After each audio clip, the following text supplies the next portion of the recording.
Alright, so we're going to start. Doors are closing. A couple of minutes behind. We're going to catch up on time. So thank you for being here. Hope you enjoyed QBITS so far.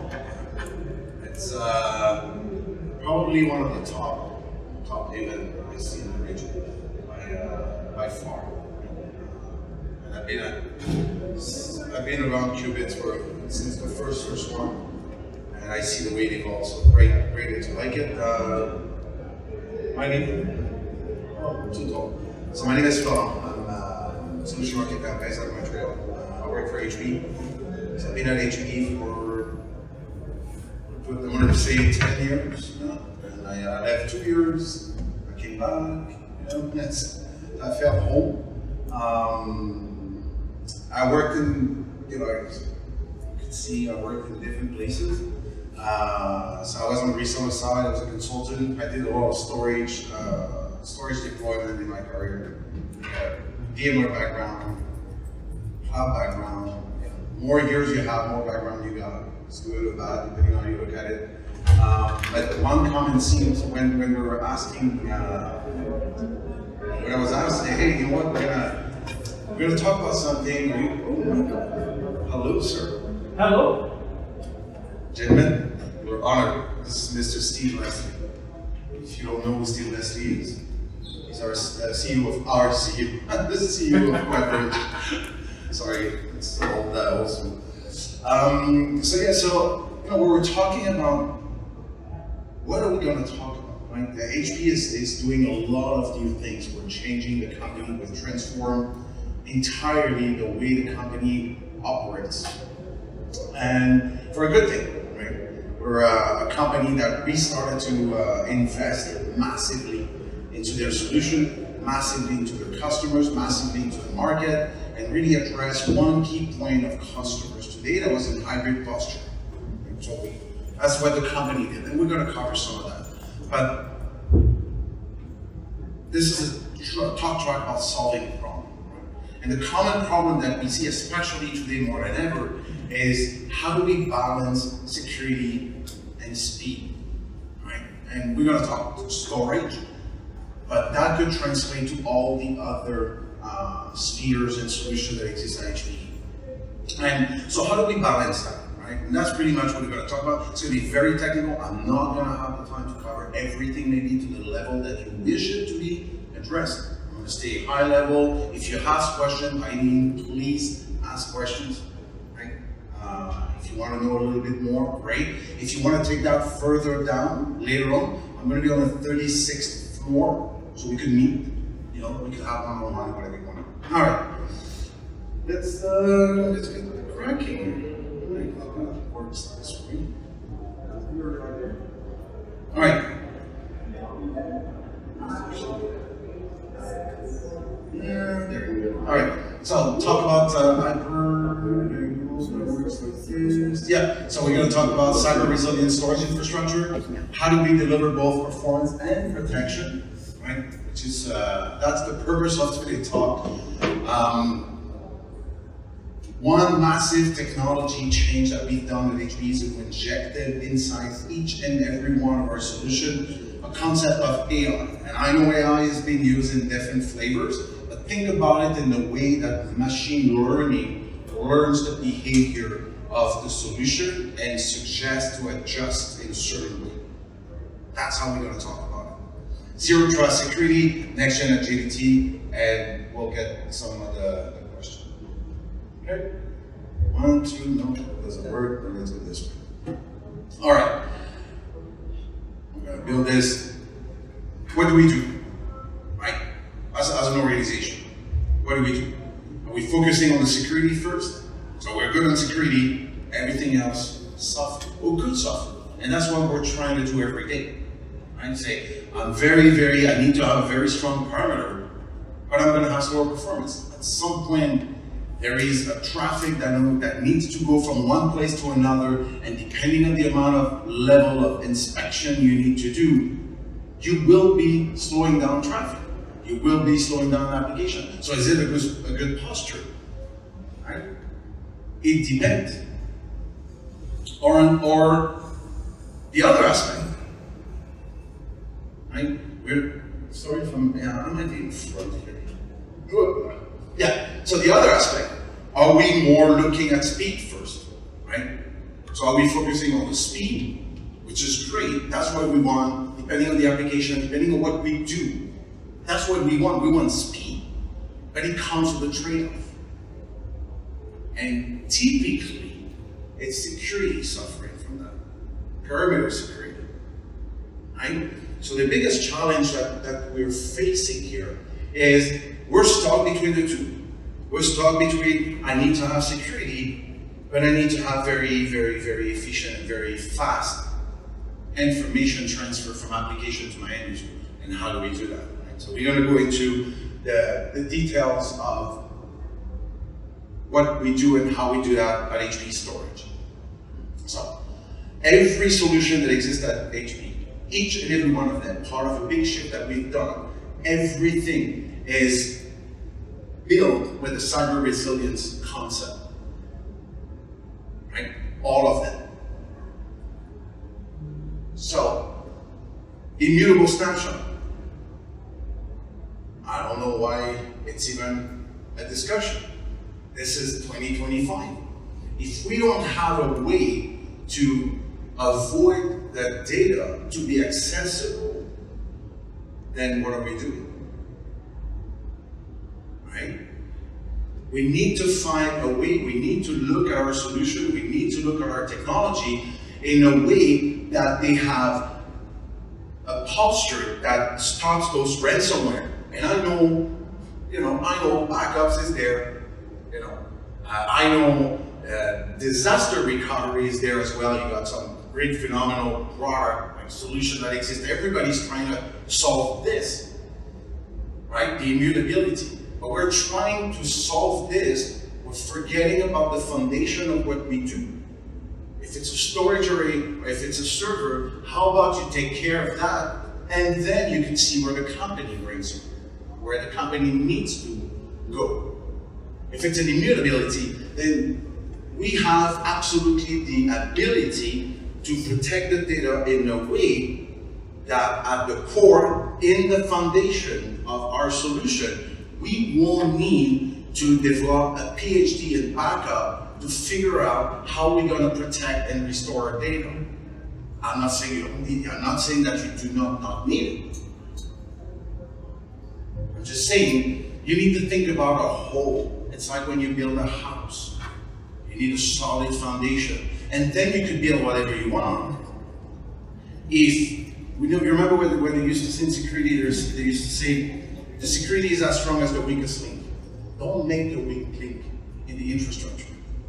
And you start by the foundation. So, if you're not familiar with this is a NIST cybersecurity framework. Part of our solution following the NIST.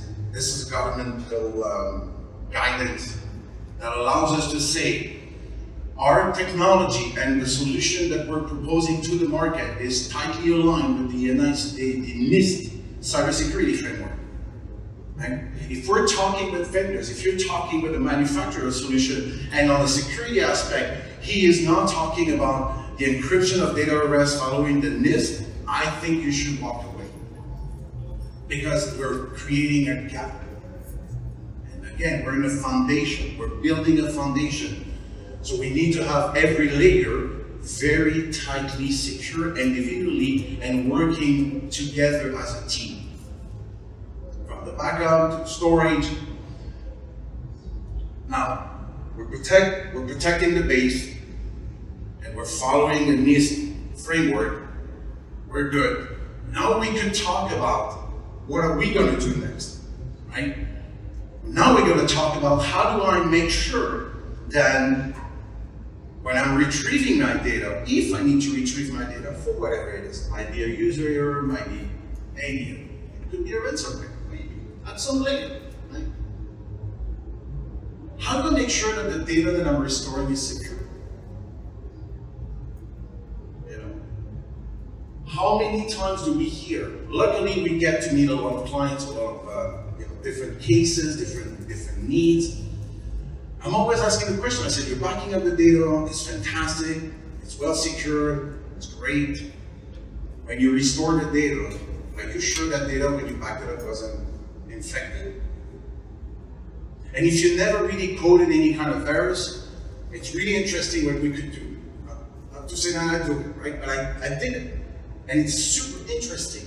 We could create software that actually started only at a certain moment when you restore, when they retrieve back, or they write back on block on disk at that specific moment. So I could inject a code inside an application, leave it dormant, get the application to be backed up, store it somewhere, and upon retrieval of the data, at that moment only, that piece of code will get activated. That's annoying. Right? So how do we make sure that you have this data retrieved, restored, and that data is clean and it's secure? Right? And if you're trying to figure out how to do it, my advice is we need to work together, right, in an ecosystem, and an infrastructure that help each other. And that's where one of the benefits of working with HPE is we have those steps locked in. Right? And at the end of the slide, you'll see what I'm talking about. So we're going to talk product after the last, right? So when I back up data, I want to make sure the infrastructure I'm taking the data from is very secure, very solid. I'm putting it in a place, and in the process, I'm making sure it is secure and safe. When I'm restoring it, I make sure the data hasn't been infected, because it could have been infected on the way in. I don't want that data to be re-injected in production. We don't want that. Right? And what we're trying to do, and what all vendors are trying to do, is try to match all these pieces together and try to fit into what you need. What's the challenge? They don't work together. They're different companies. Oh, there is standard and protocols, but they just don't fundamentally have a unified view of what they need. All right. Let's jump on this one. This is my best slide. I love this slide passionately. I love this slide passionately because I live it every day, and I see it every day, and I hear about it every day. What you see here is what differentiates HPE on the storage side from everybody else in the market. Right? And no one. So first of all, my competition will definitely not show that. This is an HPE slide, obviously. They wouldn't show this. And they will never talk about that. Right? Why? Because there is a tangible benefit to a business.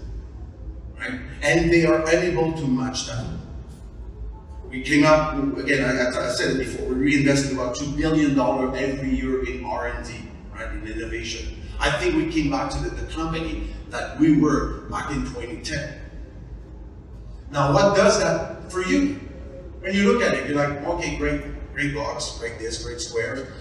We're saving more data than anybody else in the market. Saving data meaning how much data can you put on your storage arena? We are by far storing more than anybody else. I'm not going to get into details, but if you really want to get into details, I love it. This is my preferred slide, and I only use this one. Now we have a 3-step process. First of all, we dedupe data. All right, that's very simple.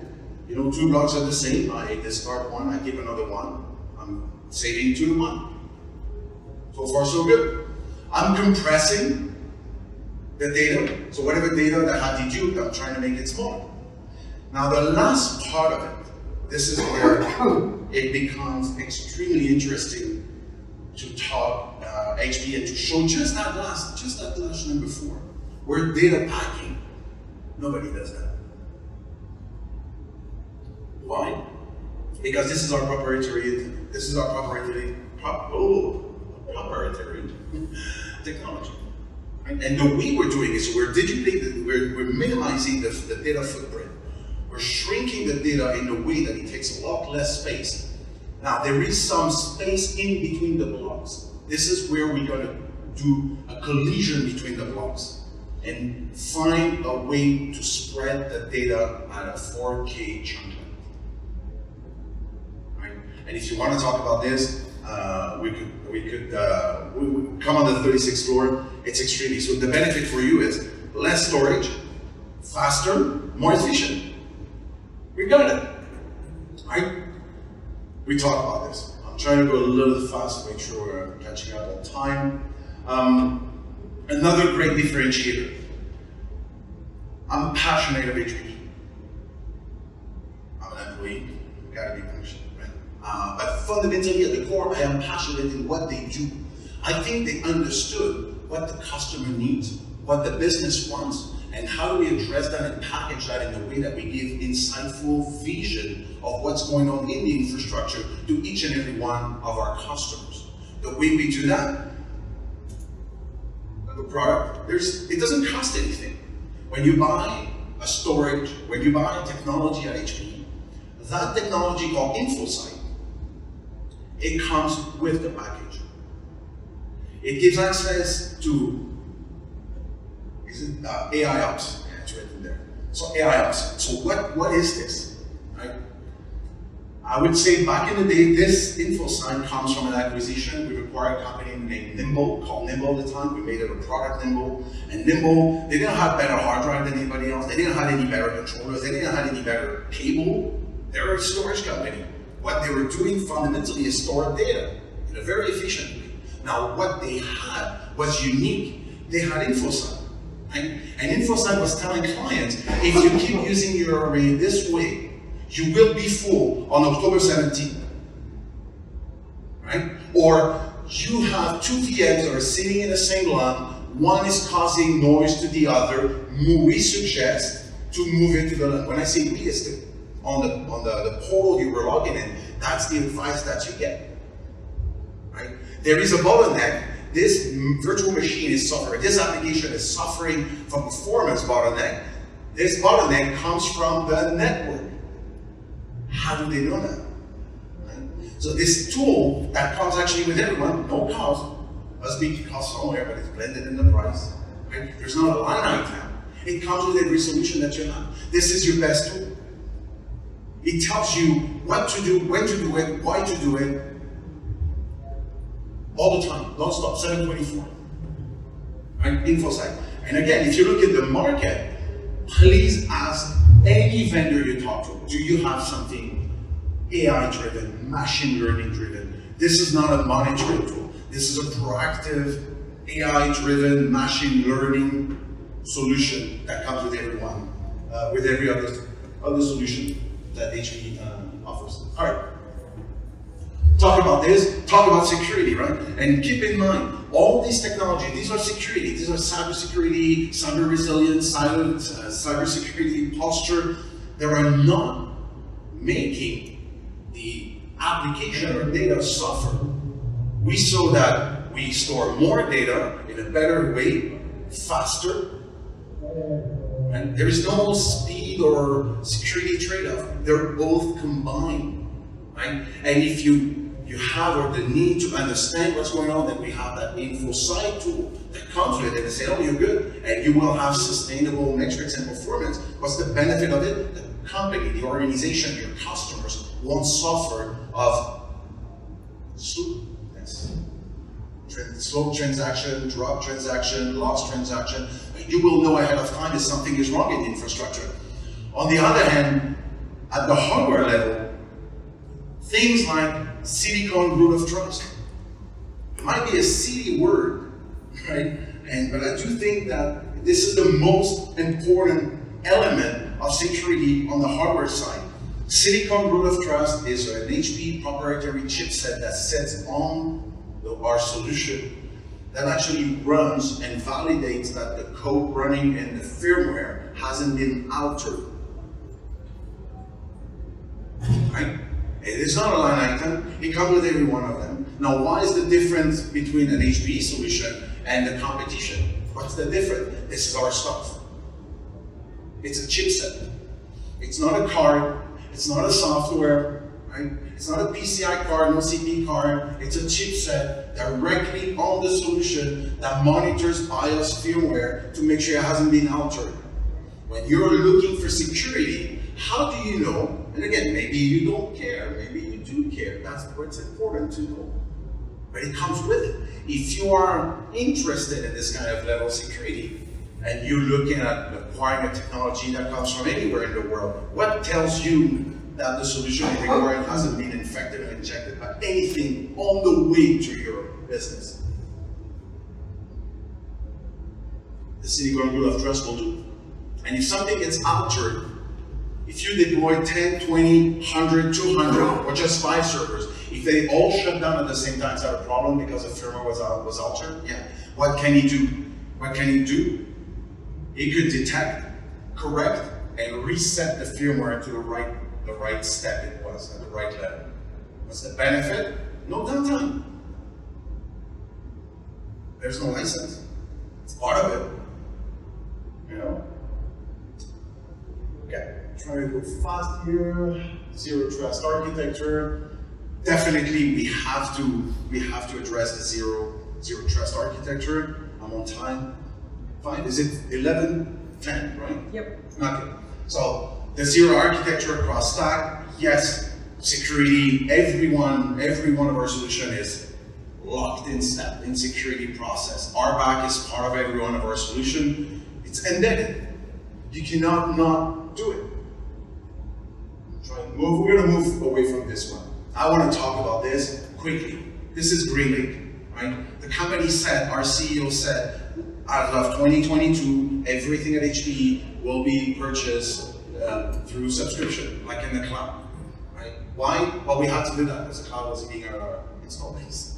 Let's be honest. We're losing customers to the cloud. Now, here's what the benefit of the cloud. No matter what you needed, who cares? All you do is swipe a credit card and you get more resources, storage, compute, or RAM, or whatever you need, right? Can we do that on-prem? That's what we've done with GreenLake. So if you hear a lot of GreenLake with HPE, there's a little bit of fatigue with the GreenLake world, but it's a fundamental, strong business agreement between HPE and you. And fundamentally, what it does is it gives let me rephrase that. This is the challenge that we're leaving here. Right, so on the red line, this is our DIT. You know, sometimes you got budget, sometimes you have budget, so you buy stuff, you overbuy stuff, and then whoop, there is a moment where you don't have budget, you're running out of stuff, but then you need stuff. Right? This is our reality, and we're trying to plan that in the cycle of our companies.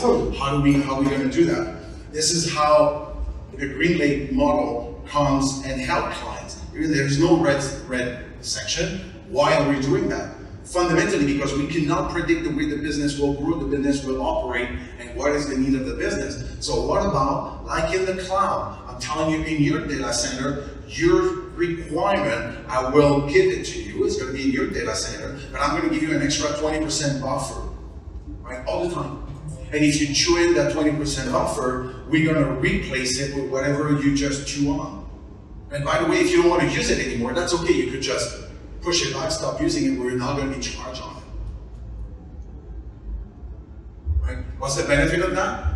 You have no longer the headache of trying to figure out what am I going to do, the budget, the this, the that, going to the board, or wherever we need to go in order to understand the technology or the funding that's coming to support the growth of our company.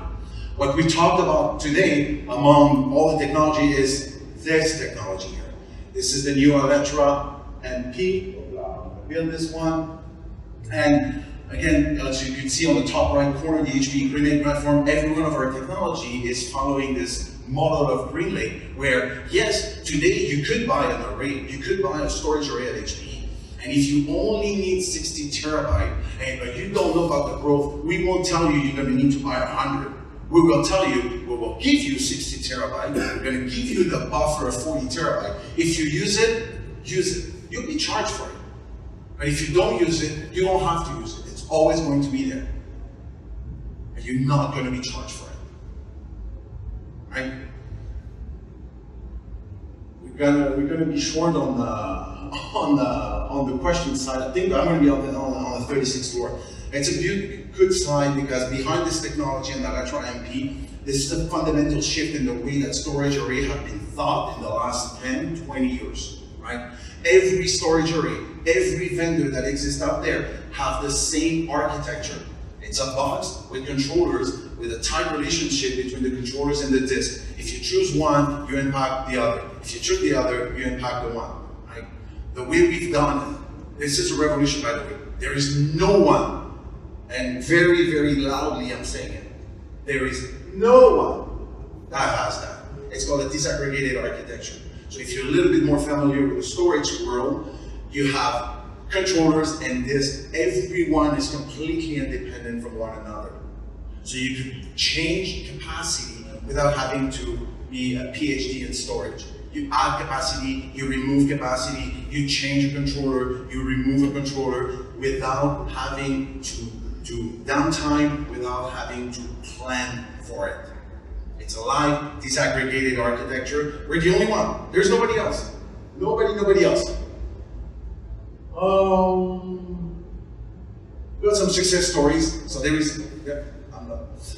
There's some success stories. You can look at it. It's hubshotstories.com. It's customers that are reporting their journey with HPE. I'll be on the 36th floor if you want to dig on any one of them, on these slides, or you want to understand better a little something. Come up, we'll be there. And any questions? Yes, sir.